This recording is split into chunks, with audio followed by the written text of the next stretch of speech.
सावन का महीना में झरमर बरखा बरसती और भोलानाथ का सावन का सोमवार ढोकवा गोरी जाती बालम जी ने काय के लिए देखो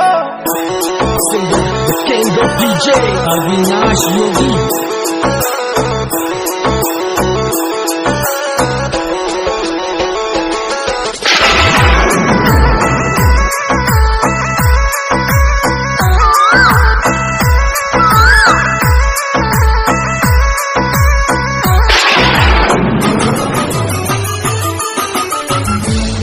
हरे रे सावन बरसर बिजलिया चमकर भोलानाथ के चाला रे सावन बरसर बिजलिया चमकर भोलानाथ के चाला।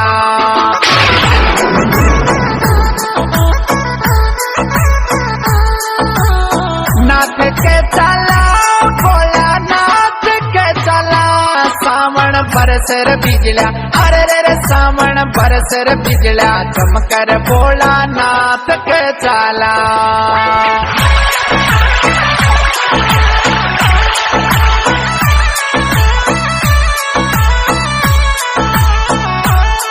शंकर भगवान की जय हो।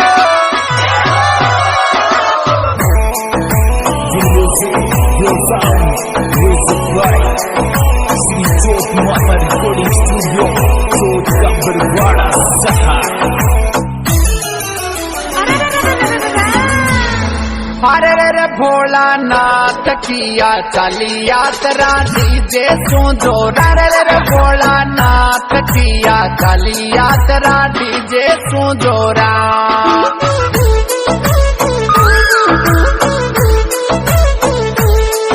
अरे डीजे सुजोरा या तो डीजे सुजोरा सावन बरसर बिजलिया अरे रे सावन बरसर बिजलिया चमकर भोलानाथ के चाला।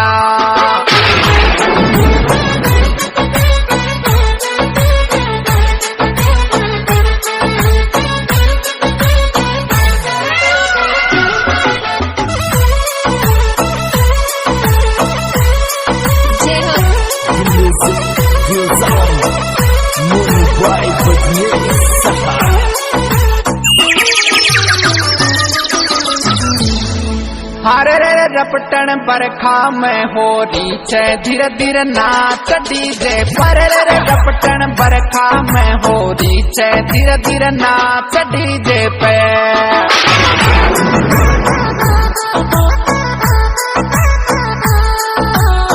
नाच डीजे पे तू नाच डीजे पे रपटन बरखा में अरे रे रपटन बरखा में हो रीचर धीरे धीरे नाच डीजे पे।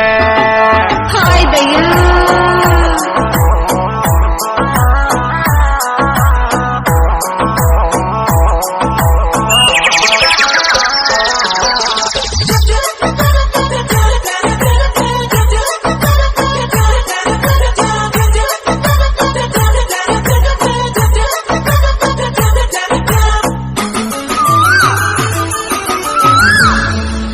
हरे रे डोला सावन कर सो मार बरत बोला नाथ कारा खुरे रे डोला सावन कर सो मार बरत बोला नाथ कारा को।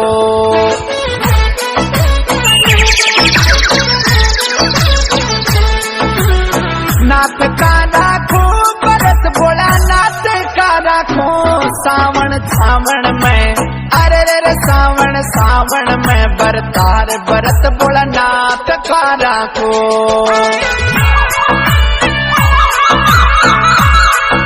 चलो भाई चलो